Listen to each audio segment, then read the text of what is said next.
Muy buenas tardes y bienvenidos a todos. Muchas gracias por su presencia aquí. Debo ofrecerles en primer lugar una disculpa al nombre de mis colegas y amigos, la doctora Beatriz Salazar y el doctor Eduardo López Corella, quienes iban a participar en esta presentación, pero por distintas razones tuvieron que ausentarse de la ciudad y no van a estar con nosotros. Lo lamento porque ellos tenían preparados unos comentarios muy interesantes, todos ciertos, todos muy elogiosos, de mi libro. Entonces, yo lo que voy a hacer es tratar de contarles a ustedes qué es lo que dice el libro y por qué lo escribí. El libro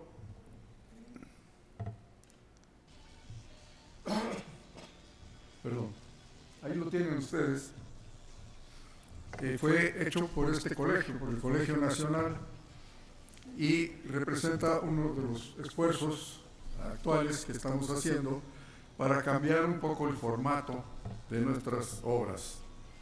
La idea del diseño se debe a Gerardo, nuestro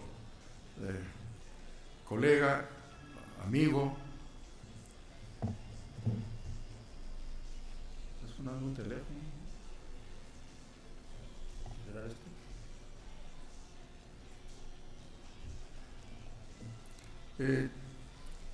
Él diseñó esta portada en la cual aparecen algunos de los personajes que también aparecen en el texto y que tienen que ver con las transformaciones de la medicina, como yo le llamé a este libro. El contenido del libro resume, eso no se ve, pero ya lo veremos con mayor detalle, resume las 7 transformaciones que yo considero fundamentales y que han convertido a la medicina tradicional en la medicina contemporánea. Estas transformaciones fueron, en primer lugar, la transformación científica, que ocurrió a partir de 1543. Después, la transformación tecnológica. Esta ya es un poco más cercana a nosotros, es a fines del siglo XIX. Y luego la transformación social. Esa ya ocurrió en mis tiempos. Cuando yo empecé a estudiar medicina, todavía no existía el Instituto Mexicano del Seguro Social. Se fundó 2 años después de que yo ingresé a la Escuela de Medicina. De manera que a partir de esa transformación ya voy a estar hablando de mi experiencia personal. Antes me voy a referir a la historia. Aunque algunos de mis alumnos piensan que yo soy contemporáneo con los primeros que transformaron a la medicina.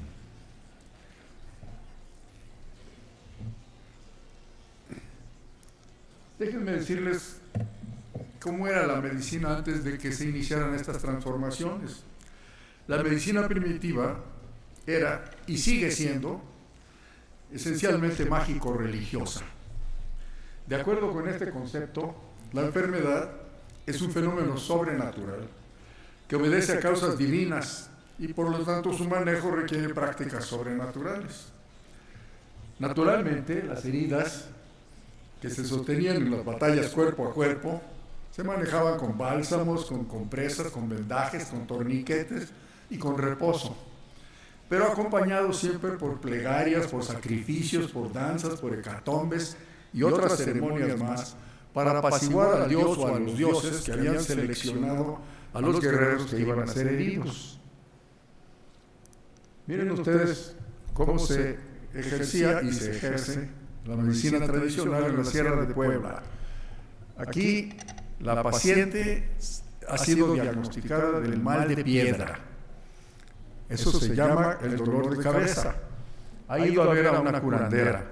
La curandera está haciéndole el diagnóstico, pero antes de que ingresara la paciente, la curandera se metió una piedrita en la boca y después de hacerle una serie de maniobras, le chupa la cabeza y escupe la piedra.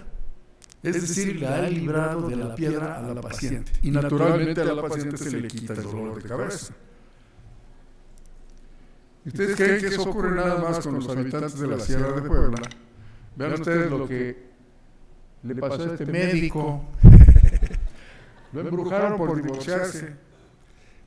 Vean ustedes, esta era una revista, Alarma, que yo compraba todas las semanas porque tenía una gran cantidad de información respecto a la medicina. Es interesante que en la antigüedad, y por un breve lapso de 700 años, entre el siglo V antes de Cristo y el siglo II después de Cristo, en Grecia y en el mundo helénico surgió una práctica médica basada en un concepto distinto de enfermedad. En la época hipocrática, en la época presocrática, surgió la idea de que la enfermedad era un fenómeno natural que no tenía nada que ver con la divinidad. Yo considero que este es el descubrimiento más importante en toda la historia de la medicina.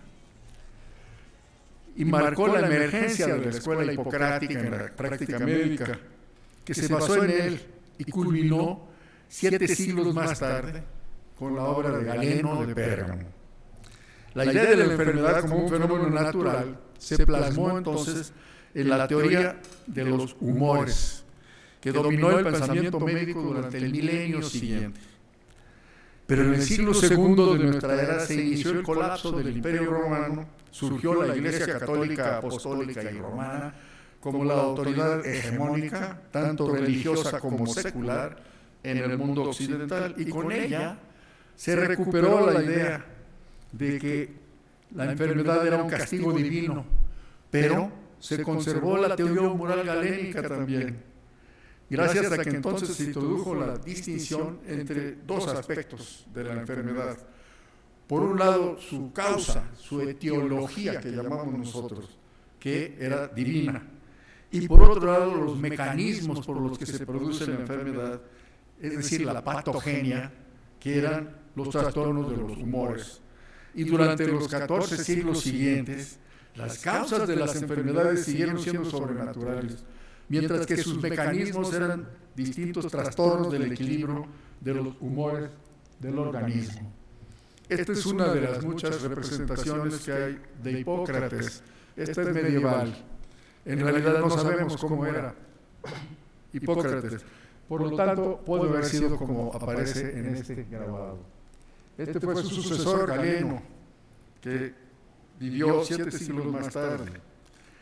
Pero la transformación científica de la medicina se inicia en el año de 1543, con la publicación de un libro, el hermoso libro de Vesalio, De Humani Corporis Fabrica. Este libro causó un gran revuelo en el mundo médico en su tiempo por 2 razones. En diferencia con todos sus predecesores, el libro de Vesalio no se basaba en los textos de Galeno, se basaba en sus propias observaciones.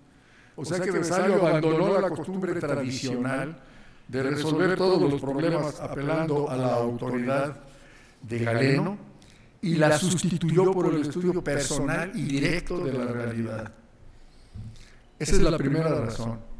Y la segunda es que las ilustraciones del libro no solo eran completamente diferentes de las usadas hasta entonces por otros autores, además eran bellísimas, como era de esperarse, porque se realizaron en el taller del Tiziano en Venecia. Aquí está Galeno disecando un cerdo, que era el tipo de anatomía que él conocía y a partir de la cual él escribía sobre la anatomía humana. Esto resume lo que ya les dije a ustedes, el compromiso entre la medicina mágico-religiosa y la natural. Y este es Vesalio, en la época en que publicó su libro. Tenía 28 años de edad cuando apareció su obra. Y esta es la única imagen a colores que existe de él. El retrato directo, porque hay otros retratos que son copias, de este retrato, y esas sí están a colores en distintas bibliotecas de medicina.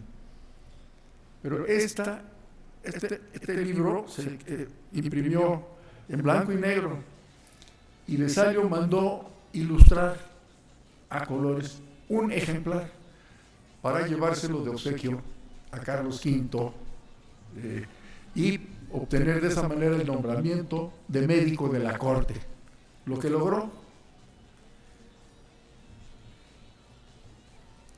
Aquí está el frontispicio del libro de 1543, de la primera edición. Se hicieron dos. Y vean ustedes cómo se realizaban las disecciones, las anatomías, como les llamaban en aquel tiempo. Eran verdaderos espectáculos teatrales. Asistían toda clase de personajes y algunos animales también. La transformación de la práctica de la medicina se basó, pues, así se hacían antes de Vesalio las disecciones. El profesor estaba sentado en la cátedra leyendo un libro, el libro de Galeno, y el prosector estaba por debajo de la cátedra haciendo él la disección. Cuando no coincidía lo que decía Galeno en su libro con lo que se encontraba en el cadáver, no había la menor duda, el equivocado del cadáver. Y este era el tipo de ilustraciones, perdóname, el tipo de ilustraciones que se usaban en los libros de anatomía de la época en que Vesalio publicó el suyo. Fíjense ustedes, comparen ustedes este esqueleto con este. ¿Saben ustedes quién es? Hamlet.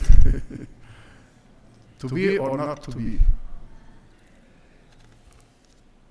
Miren ustedes cómo se demuestra la anatomía de los músculos de la cara anterior, del tórax, de un individuo vivo, porque no es un cadáver, es un sujeto vivo, y que además está en un ambiente bucólico. Vean ustedes aquí las ruinas, los árboles, el horizonte. Es otro tipo de ilustración completamente diferente. Bueno.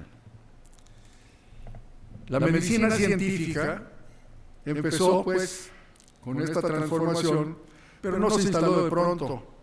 Ha ido ocurriendo poco a poco a lo largo de los 5 siglos que nos separan de Vesalio, y todavía no está completa. Además, esa medicina ha coexistido con otras medicinas más antiguas que ella, conocidas como tradicionales o marginadas. Estas incluyen, entre otras, a la ciencia cristiana, los curanderos, los espiritistas, la homeopatía, los brujos, los yerberos, el niño Fidencio y sus equivalentes, y los chiqueadores de papa para el tratamiento del cáncer, de la menopausia, del SIDA y de las enfermedades de las vías nerviosas y urinarias. Esta transformación científica de la medicina fue un paso fundamental para su progreso, pues le permitió alejarse de la esfera sobrenatural, del empirismo, e iniciar el largo y arduo camino de aprender a distinguir entre la realidad tal como es y las distintas imágenes que el hombre se ha hecho de ella a lo largo de toda su historia.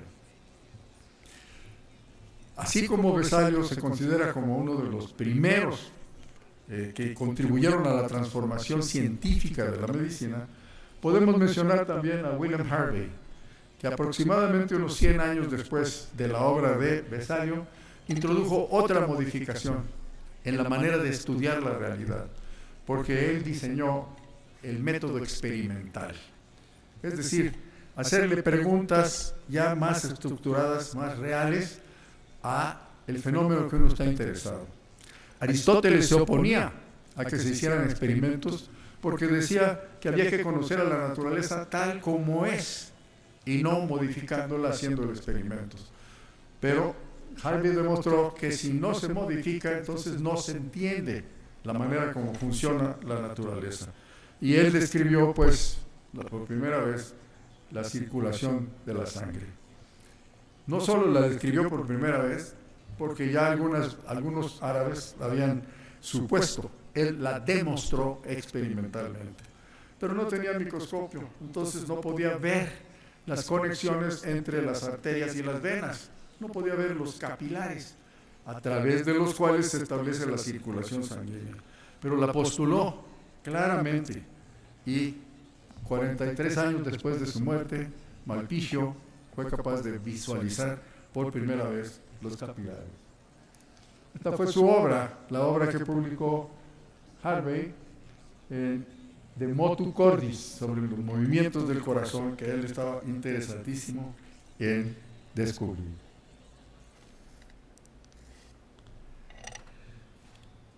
Digamos algo sobre la transformación tecnológica de la medicina. Hasta fines del siglo XVIII, los médicos usaron sus 5 sentidos para examinar a sus pacientes y nada más. Escuchaban a lo que los enfermos les decían sobre sus padecimientos y escuchaban sus respuestas a sus preguntas, veían y olían y hasta probaban las secreciones del enfermo, sentían su pulso, palpaban su frente y su cuello para apreciar su temperatura y su humedad. Y a veces buscaban ciertos puntos dolorosos en la anatomía de sus clientes. Las maniobras ya de exploración física, como la llamada succusión hipocrática, para diagnosticar el líquido en la cavidad torácica, o la palpación abdominal de las parturientas para ver la posición del producto, eran excepcionales. Lo que se hacía era examinar la orina.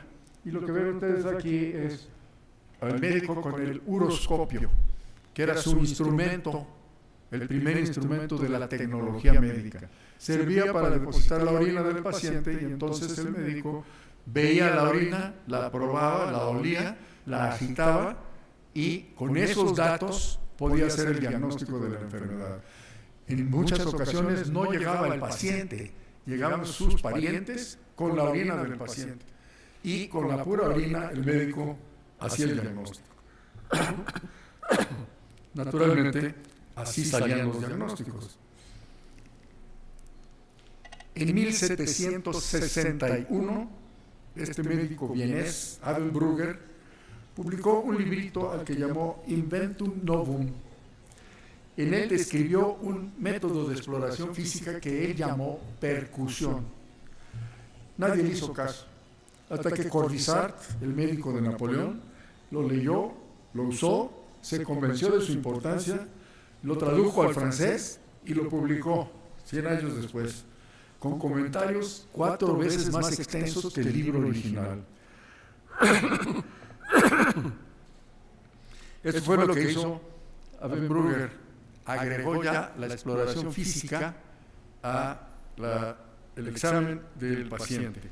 Pero en realidad la tecnología médica moderna, a la que podemos caracterizar como el uso de distintos instrumentos y de diversas fuentes de energía para amplificar la percepción sensorial del médico, nació en 1816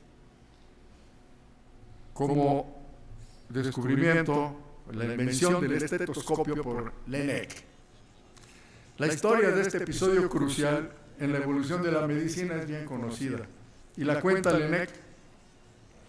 Un día que examinaba a una enferma joven y obesa, internada en el hospital Necker, con una cardiopatía desconocida, para la que ya había usado la palpación y la percusión sin ningún éxito, incapacitado para auscultar directamente a la enferma por su sexo y su obesidad, recordó que el sonido que atraviesa los cuerpos sólidos se incrementa. Entonces enrolló varias hojas de papel en forma de un cilindro, aplicó uno de los extremos a la región precordial de la paciente y el otro extremo a su oído, y con esto percibió con claridad los ruidos cardíacos. Después de experimentar con varios materiales, adoptó un cilindro de madera de 30 centímetros de longitud y 4,5 de diámetro, perforado longitudinalmente en el centro, formado por 2 piezas para ensamblarlo y facilitar su transporte. Y con este cilindro, o estetoscopio, como él lo llamó, hizo estudios extensos en muchos padecimientos cardiopulmonares y los correlacionó con los hallazgos de las autopsias que él mismo realizaba.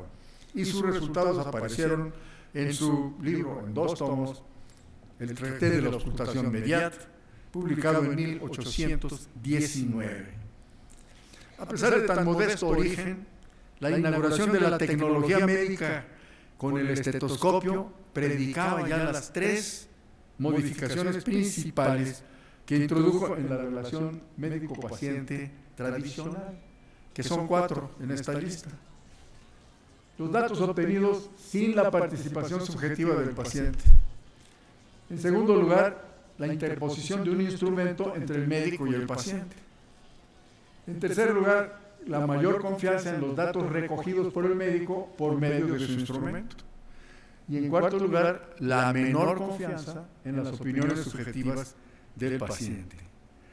Con el tiempo, estos cambios en la relación médico-paciente se harían cada vez más notables, hasta transformarla en algo completamente nuevo, una forma distinta de interacción entre el enfermo y su médico, que ya no puede prescindir del apoyo de la tecnología.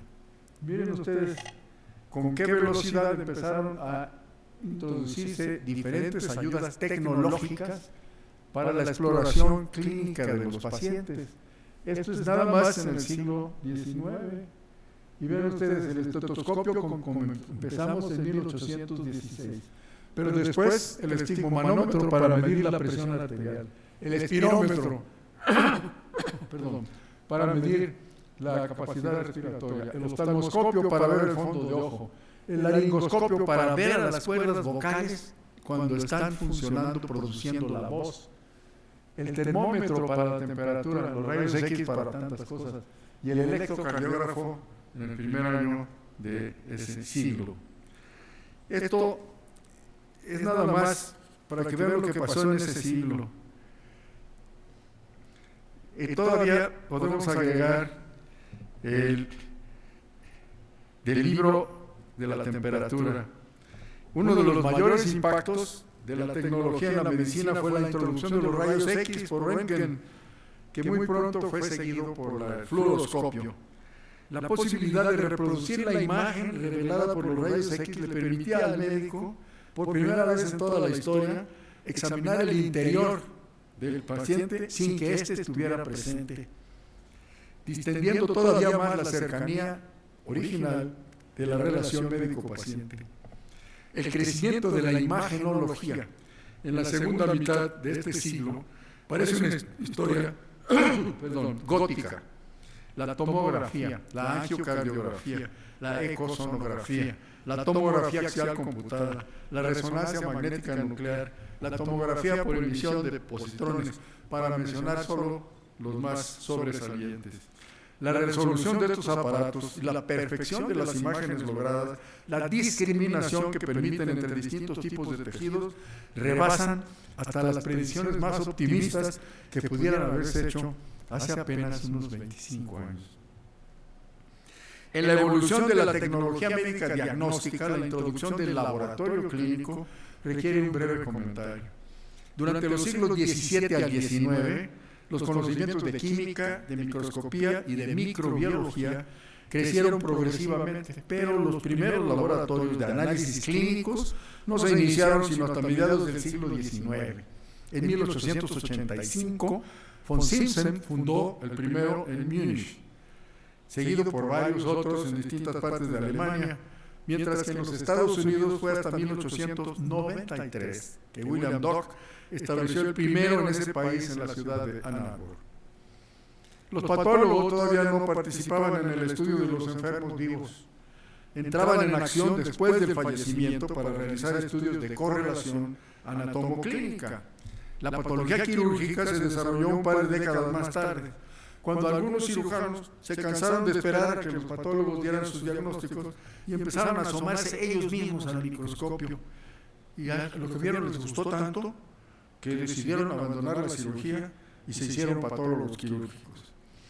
Otro avance de gran importancia en los laboratorios clínicos fue su automatización. Esto aumentó no solo la velocidad y la eficiencia de los exámenes, como los de química sanguínea en la actualidad, sino que esto nos permite realizar una batería de pruebas usando un mínimo de muestra. El repertorio de exámenes y de pruebas funcionales que se llevan a cabo en los laboratorios clínicos el día de hoy pasa de los miles y sigue creciendo. Dentro de la tecnología diagnóstica, la endoscopía ha evolucionado muy rápidamente, con el cambio de los primeros endoscopios, el gastroscopio, el colonoscopio, el broncoscopio. Eran tubos gruesos y rígidos, con problemas ópticos y de iluminación. A mí me tocó ver algunos de los primeros gastroscopios que se usaron en el Hospital General de la Ciudad de México cuando yo era estudiante de gastroenterología. Mi maestro, el doctor Abraham Ayala González, entonces convenció a una paciente que se dejara gastroscopiar. Esta mujer se tragó algo que parecía un saxofón de metal rígido, se lo tragó y se lo depositó en el estómago, y después pasamos en hilera todos los estudiantes a asomarnos a ver qué se veía por este gastroscopio.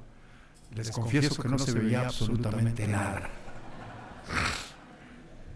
Los nuevos instrumentos modernos, delgados, flexibles, no solo producen menos molestias a los pacientes, producen unas imágenes maravillosas, espléndidas, que se registran en videos en colores y contribuyen al diagnóstico y a la enseñanza en forma insustituible. Repasando así rápidamente esta segunda transformación de la medicina, la tecnológica, he puesto especial atención en el diagnóstico, pero todos tenemos conciencia y experiencia de los avances tecnológicos en la terapéutica, especialmente la quirúrgica en distintas formas de cirugía, así como la radioterapia de las enfermedades neoplásicas. Y en todos los casos, los aparatos le permiten al médico hacer cosas en beneficio del paciente que de otra manera le sería completamente imposible realizar.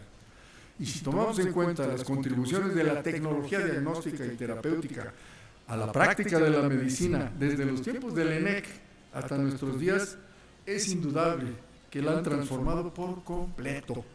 Y no es exagerado considerarla a la tecnología como una verdadera bendición. Déjenme hablarles ahora de la transformación social de la medicina. Es la tercera transformación. Desde sus inicios y hasta principios del siglo XI, la medicina fue una actividad preferentemente privada, que se ejercía en la casa del paciente o en el consultorio del médico. La palabra clínica proviene de la voz griega kliné, que significa cama. Esto indica la frecuencia con que el médico acudía al domicilio del enfermo y lo atendía mientras éste estaba acostado en su cama. Esta tradición empezó a modificarse con el surgimiento de los primeros hospitales, que al principio eran más bien asilos para peregrinos y gente pobre que se encontraba en el camino y no tenía dónde dormir, y eran atendidos por religiosos que de este modo cumplían con el mandato de la caridad cristiana. Pronto los asilados empezaron a incluir enfermos sin recursos que no podían darse el lujo de hacerse ver por un médicus en sus casas porque no tenían ni dinero ni casas, y que llegaban al asilo en busca de lecho, comida y alivio para sus sufrimientos. Pasaron varios siglos antes de que los médicos incluyeran entre sus actividades la visita a los hospitales, que eran atendidos por monjas y clérigos sin educación médica alguna, aunque en esos tiempos era casi lo mismo, porque los conocimientos eran muy escasos y la terapéutica se limitaba a sangrías, purgantes, dietas y ocasionalmente pociones o brebajes, que eran mezclas de un número variable, pero casi siempre muy grande, de muy distintas sustancias, como por ejemplo la teríaca, que llegó a constar de 68 componentes, de los cuales dos de los más prominentes eran carne de víbora, de distintos tipos de víboras, y opio. No fue sino hasta el siglo XVII que junto con las ciudades, los hospitales empezaron a crecer, tanto en tamaño como en número, aumentando el sector de la población al que daban servicio, hasta alcanzar cifras significativas, y con esto se inició lo que conocemos como la época de la medicina de hospital. Naturalmente, la medicina clínica, o sea, la atención privada a los enfermos pudientes, ya fuera en su casa o en el consultorio, siguió practicándose en los miembros de las clases privilegiadas, los nobles, los empresarios y las autoridades más encumbradas de la Iglesia. A los fines del siglo XVIII funcionaban 48 hospitales en la ciudad de París, en los que se atendía a 20.341 personas, gracias a la regla de no admitir a más de 5 enfermos por cama, porque si no iban a estar un poco incómodos. En esa misma época ya existían la Charité en Berlín, el Allgemeine Krankenhaus en Viena, los hospitales Guy's y St. Bartholomew's en Londres y muchos otros más en esas y otras ciudades europeas. Y con el inicio de la evolución industrial hubo una gran migración del campo a las ciudades. Los campesinos abandonaron sus tierras, se refugiaron en las ciudades en busca de mejores condiciones de trabajo y de vida, y esto aumentó la demanda de todos los servicios, incluyendo los proporcionados por los hospitales. Con el crecimiento desmedido en el número de pacientes, la calidad de la atención médica que recibían disminuyó todavía más, creando condiciones verdaderamente trágicas en los hospitales, cuyos exiguos presupuestos eran sostenidos en gran parte por la caridad pública. El crecimiento de las ciudades tuvo otra consecuencia social interesante, que fue el desarrollo de las distintas uniones de diferentes tipos de trabajadores, como mineros, tejedores, sastres, boticarios, panaderos, obreros de distintas fábricas, etc. Estas sociedades profesionales protegían los derechos y los intereses de sus miembros y también cuidaban de su salud, al principio solo como parte del espíritu solidario y por caridad cristiana, pero poco a poco se fueron organizando en forma más definida hasta conformar verdaderas sociedades mutualistas. Este movimiento fue especialmente fuerte en Alemania, en donde a partir del fracaso de la Revolución Socialista de 1848 se establecieron cooperativas que se enfrentaron al canciller von Bismarck, a quien ven ustedes aquí. Este había dicho en un discurso pronunciado en 1849 lo siguiente, lo cito, la inseguridad social del trabajador es la causa de que sea un peligro para el Estado. Fin de la cita. Y durante toda su carrera, von Bismarck trató de arrebatarle a los socialistas la bandera de la seguridad social hasta que lo logró.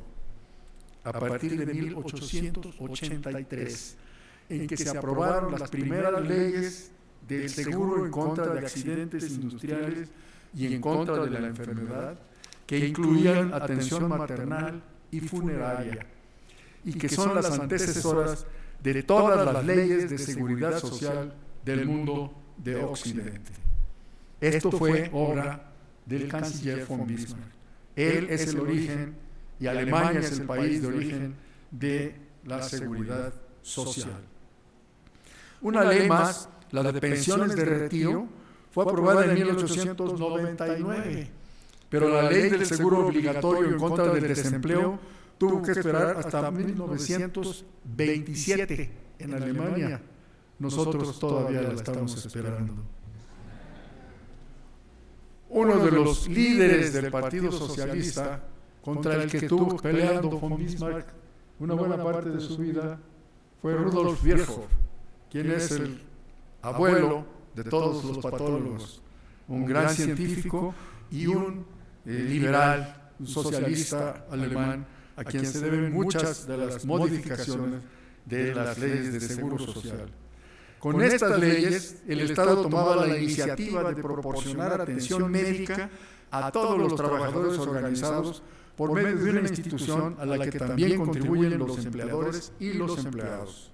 La salud adquirió así carta de ciudadanía entre los derechos humanos, y su cuidado ya no dependía de la solidaridad humana o de la caridad cristiana, sino que era una función de la sociedad, administrada y subvencionada en parte por el Estado.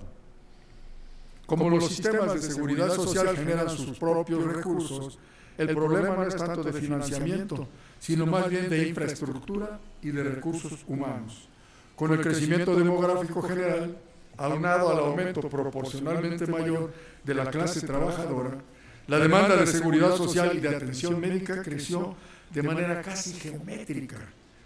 Debido a este crecimiento, la capacidad de los sistemas de seguridad social para proporcionar servicios médicos se vio rebasada en todos los países, que empezaron a buscar distintas soluciones al problema, dando origen a las diversas variaciones de los sistemas nacionales de salud que hoy existen en varios países europeos como Inglaterra, Francia, Suiza, Alemania o España, dando origen al que prevaleció durante 75 años en la Unión Soviética y que subsiste hoy día en Cuba, y al que prevalece en los países en desarrollo como Chile, Costa Rica o México.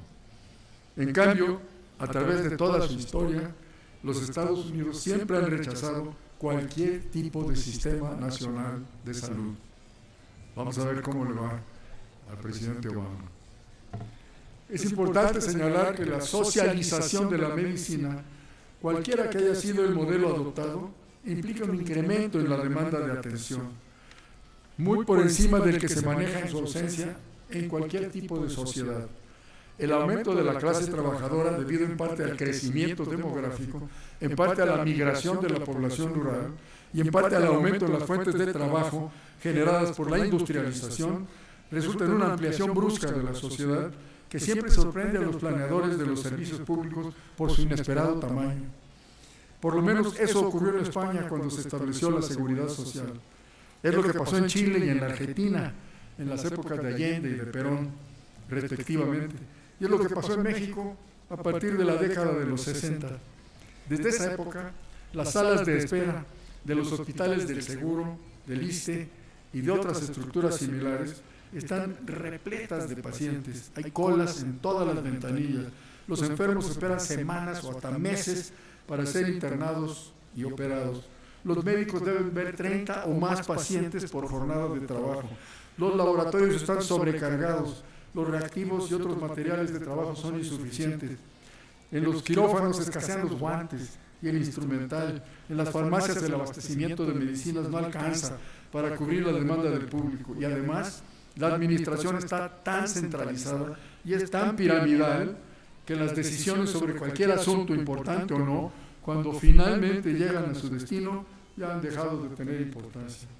La atmósfera que prevalece es de desánimo, de crítica, de frustración, tanto en el público como en muchos miembros de la institución. No sorprende que con frecuencia se hable de la deshumanización de la medicina y de la pérdida de muchos de los aspectos positivos de aquella antigua relación médico-paciente que ya no se da en el laberinto creado por la masificación de los servicios y la burocracia correspondiente. Esa es la transformación social de la medicina. Y vamos a hablar ahora de la transformación económica de la medicina. Hasta aquí me he referido brevemente a algunos aspectos de tres transformaciones de nuestra profesión: la científica a partir del siglo XVI, la tecnológica a partir del siglo XIX, la social también, pero a fines del siglo XIX. Vamos a examinar esta otra transformación, que es la económica, y que ha afectado a la práctica médica, sobre todo a partir de la segunda mitad de nuestro siglo. Pero a pesar de ser la más reciente, creo que es la más profunda y la más grave, porque pone en duda la viabilidad misma de la profesión. Y estoy hablando de la transformación económica. Es curioso que a través de toda su historia, de más de 35 siglos, la medicina nunca fue cara. Nunca estuvo ausente de las clases menos privilegiadas, aunque también es cierto que su presencia era especialmente notable entre los aristócratas, los nobles y los príncipes de la Iglesia. Galeno nos dice que el médico debe cobrar de acuerdo con la fortuna del paciente, la gravedad de su padecimiento y lo que acostumbran cobrar otros médicos. Pero sabemos que en un caso famoso cobró 40 talentos de oro, lo cual era una cifra astronómica, con cerca de 4 millones de dólares. Sus honorarios habituales, sin embargo, no pasaban de 3 a 5 talentos de plata, el equivalente de unos $100. Sydenham cobraba 12 guineas por una consulta, al margen de que fuera en su consultorio o él tuviera que desplazarse a caballo hasta la casa del enfermo. Después de la plaga de Londres, Sydenham subió su cuota a 15 guineas. Esto es el equivalente de unos $5. Benivieni aceptó encargarse de atender a todas las monjas de un convento, eran unas 15 hermanas, durante un año, a cambio de un cerdo bien cebado. Pero él era un hombre rico que no necesitaba cobrar por sus servicios. Ignoro lo que cobraba Sir Astley Cooper por una operación. En cambio, sabemos que acumuló una enorme fortuna y cuando el rey Carlos I cayó en desgracia, le ofreció obsequiarle 1 millón de libras esterlinas que el monarca no aceptó y después de eso le cortaron la cabeza. Como primer cirujano del rey Enrique III, Ambroise Paré tenía asignado un sueldo de 666 libras al año, mientras que Marc Miron, que era el primer médico del monarca francés, ganaba solo 100 libras al año. Los cirujanos siempre han ganado más que los médicos. No he podido encontrar cuánto cobraba Laennec por consulta, pero en cambio Ludwig Traube, su contemporáneo en Alemania, recibía 1 marco por consulta y 2 marcos por visita médica. Un médico mexicano en los años 20 del siglo pasado, que ejercía en Monterrey y cobraba 2 pesos 50 centavos por consulta. Pero si el paciente era muy rico, siguiendo la máxima galénica, le subía la consulta a 5 pesos. Este era el doctor Enrique Montfort, y uno de sus pacientes al que le cobraba 5 pesos era Francisco I. Madero.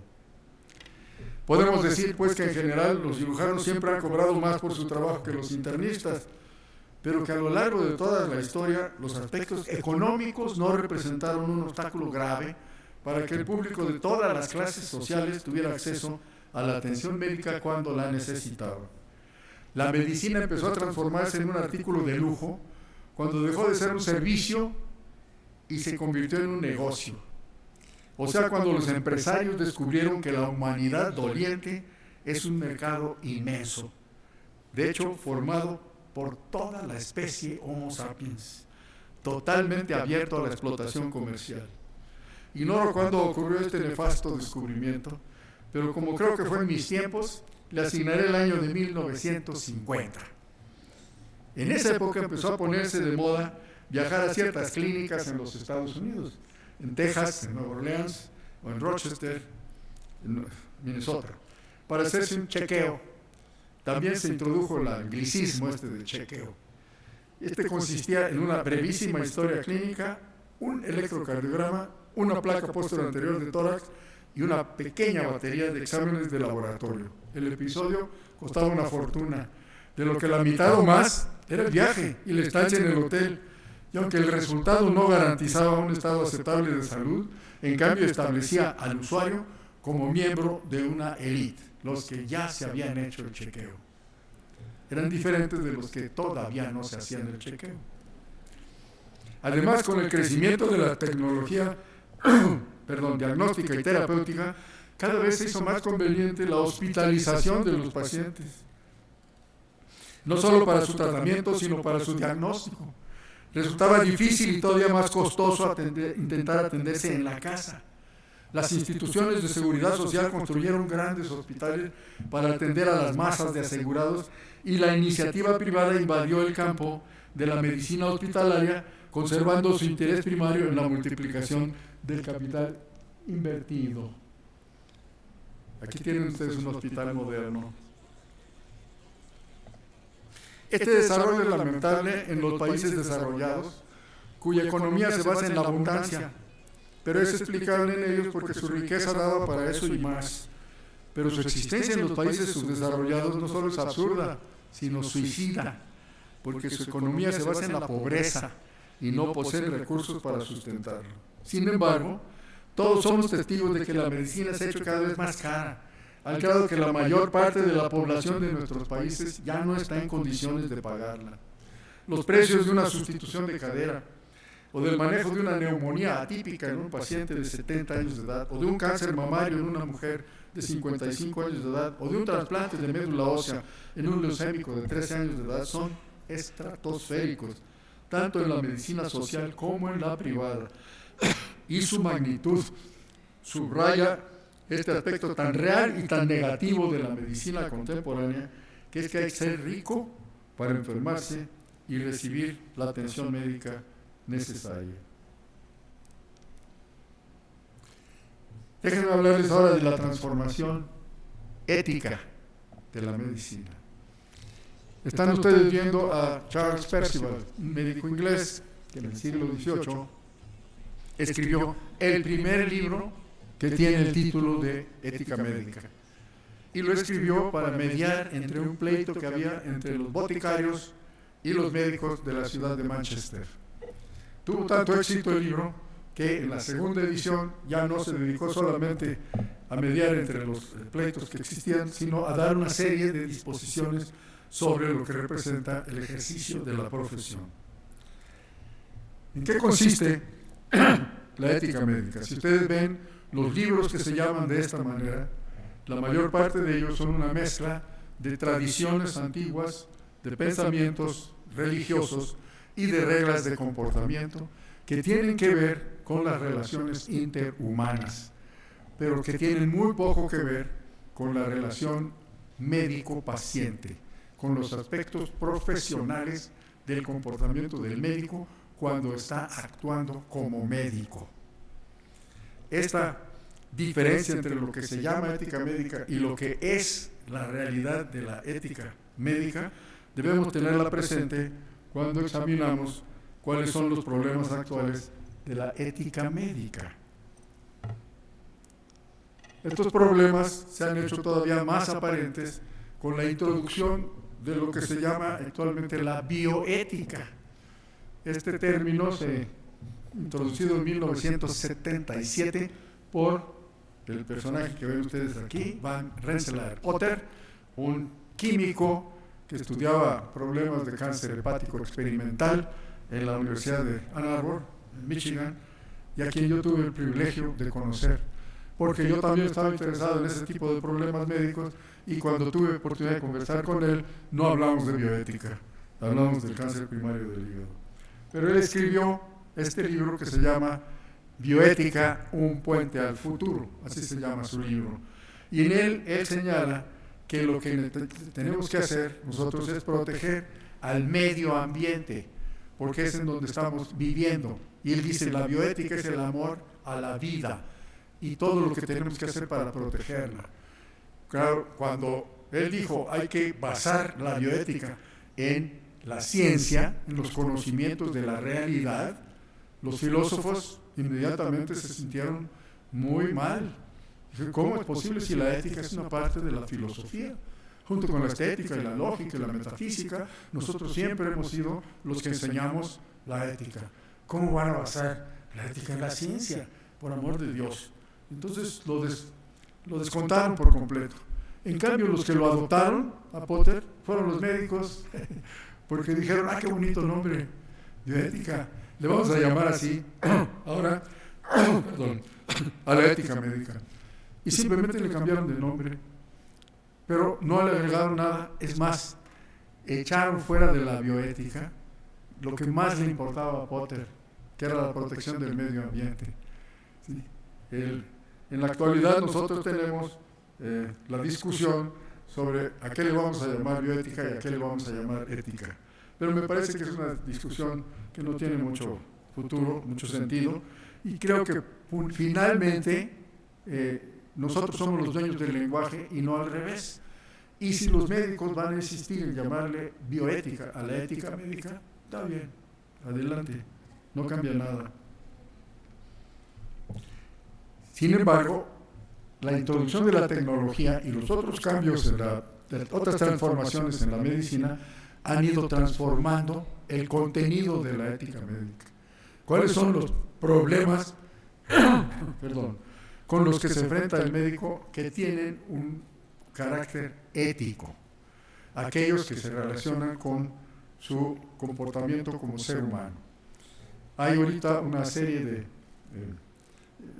propuestas que se basan en los 6 postulados de la ética médica que propusieron hace unos 10 años 2 escritores norteamericanos, ninguno de los cuales es médico.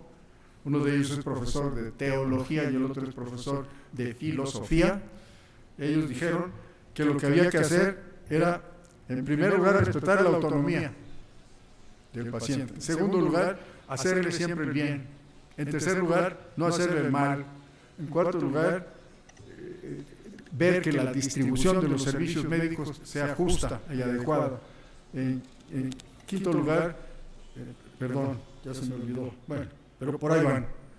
Y yo creo que estos principios de ética médica son admirables, extraordinarios, pero no tienen que ver con la medicina, tienen que ver con las relaciones interhumanas. Es lo que yo quiero, de la manera como yo espero que un notario se comporte conmigo si voy a pedirle que me haga un testamento. Y quiero que respete mi autonomía, que no me haga daño, que me haga el bien, y cualquier otra forma de interacción con seres humanos.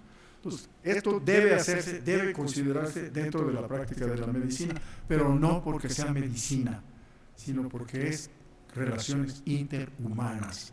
Lo que tiene que ver con la medicina es que el médico sea siempre un estudiante de su profesión, que no abandone nunca la postura del que quiere saber más, aprender más para mejorar la atención que le da al médico. La segunda regla de oro de la ética médica, en mi opinión, es que se trate al padecimiento, que maneje al enfermo como un ser humano y no como un caso de una enfermedad rara o interesante, sino que se involucre con lo que le molesta, con lo que sufre el sujeto, no nada más con su enfermedad. El enfermo no es nada más un sujeto que tiene síntomas, también tiene una conciencia, está preocupado, tiene miedo de dejar de trabajar, qué le va a pasar a su familia, que lo tengan que operar. Todo esto forma parte de lo que padece y esto es lo que el médico debe atender. Y esta es una regla de ética médica, tiene que ver con la medicina, no con la relación interhumana general. Bien. Déjenme hablarles ahora, finalmente, de la última transformación que tiene que ver con la enseñanza de la medicina. Y a quien están viendo ustedes aquí es Abraham Flexner. Él era un profesor de medicina en la Universidad de Johns Hopkins a principios del siglo pasado.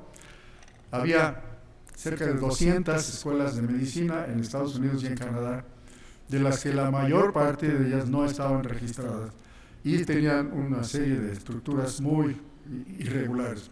Y entonces la Fundación Rockefeller contrató a Flexner para que hiciera un estudio de todas las escuelas de medicina y sugiriera qué se podía hacer para mejorarlas. Y en 1910 Flexner publicó su famosísimo reporte Flexner, en el cual hacía un análisis de todas las escuelas de medicina, una crítica muy bien llevada y una serie de recomendaciones. Con esto, 2/3 partes de las escuelas de medicina que estaban funcionando entonces cerraron, y las que quedaron abiertas modificaron su currículo y hubo una transformación tremenda en la educación médica. Antes de esto era completamente al azar cómo se enseñaba la medicina, a quién, qué características se le pedía al estudiante y al profesor. Todo esto se transformó en 1910 y ha continuado el estudio de las enseñanzas de la educación médica. Y a mí me ha tocado participar en 2 experimentos, que los voy a relatar muy brevemente. El primero fue la introducción de las especialidades en medicina. Hasta que yo me inscribí en la Escuela de Medicina en 1943, empezaron a enseñarse las especialidades. Antes se enseñaba medicina general. Y uno salía con un título que decía médico, cirujano y partero. Y uno se graduaba de las 3 cosas, médico, cirujano y partero. Ahora el título dice licenciado en medicina, punto. Y la enseñanza de las especialidades se introdujo cuando empezaron las especialidades. Y empezaron las especialidades a llegar a México cuando regresaron de Francia, casi todos, nuestros profesores, los maestros que tuvimos nosotros, los estudiantes de mediados del siglo pasado, recibimos a los nuevos especialistas, al gastroenterólogo, al cardiólogo, al pediatra, al ginecólogo y obstetra, etc. Antes era medicina general, le entrábamos a todo, ahora ya hay especialidades. Esta transformación modificó el currículo, se cambió de 4 a 6 años, se inició el internado, en fin, hubo una transformación en la enseñanza de la medicina. Y uno de los próceres de la enseñanza de la medicina fue el doctor Ignacio Chávez. profesor de cardiología, director del Instituto Nacional de Cardiología, uno de los médicos mexicanos más connotados, más justamente famosos, que fue miembro fundador de este colegio nacional.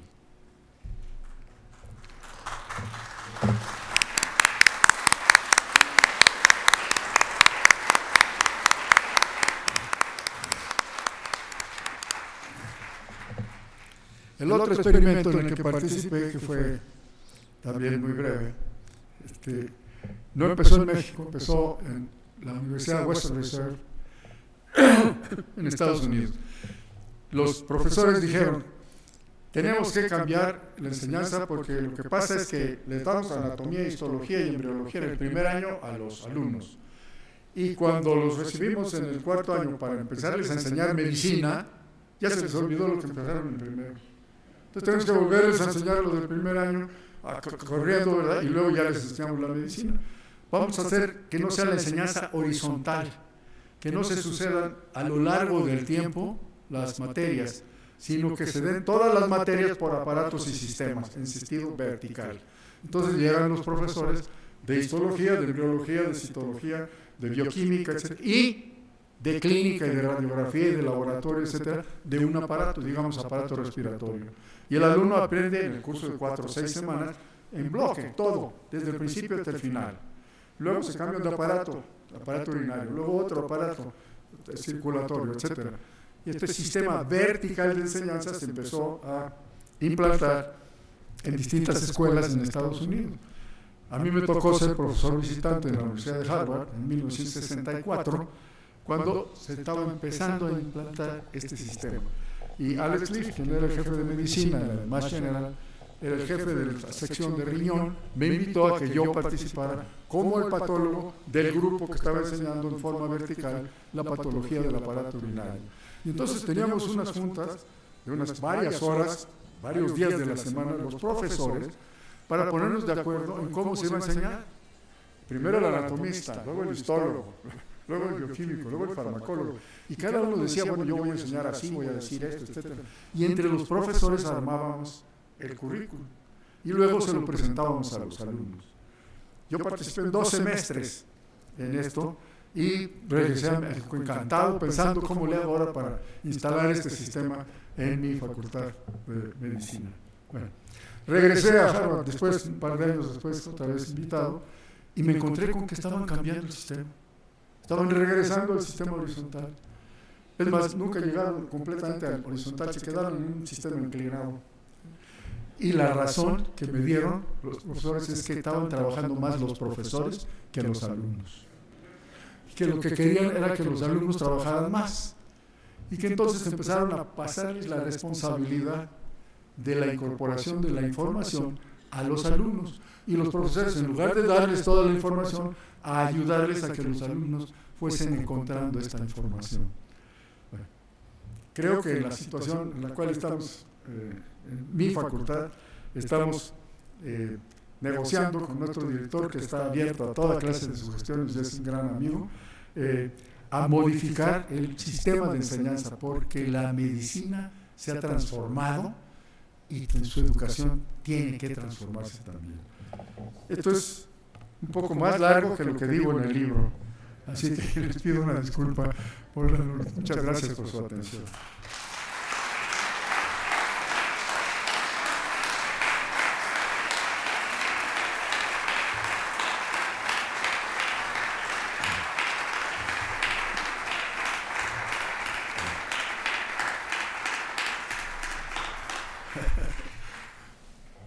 Como ustedes pueden darse cuenta, yo escogí la mejor profesión del mundo y he estado muy divertido toda mi vida. Me encanta ser médico, he sido muy feliz y pienso seguirlo siendo los próximos 90 años. Muchas gracias.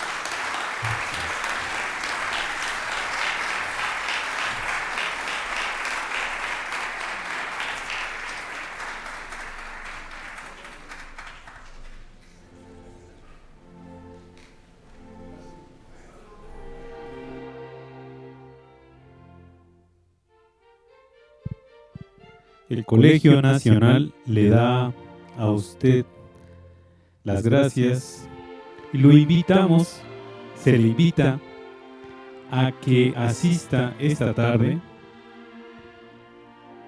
a la conferencia que coordina el doctor Adolfo Martínez Palomo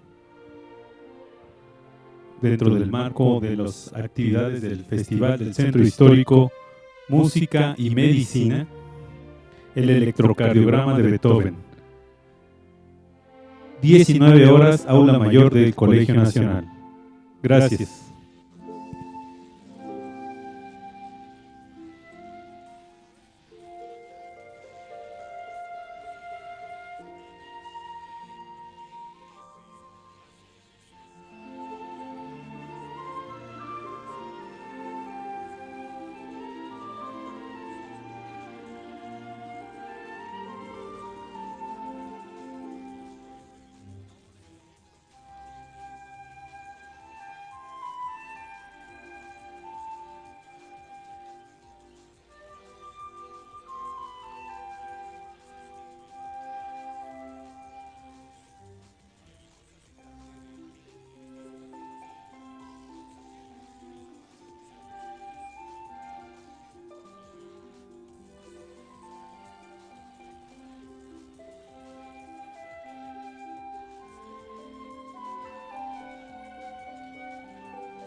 Ok, ok,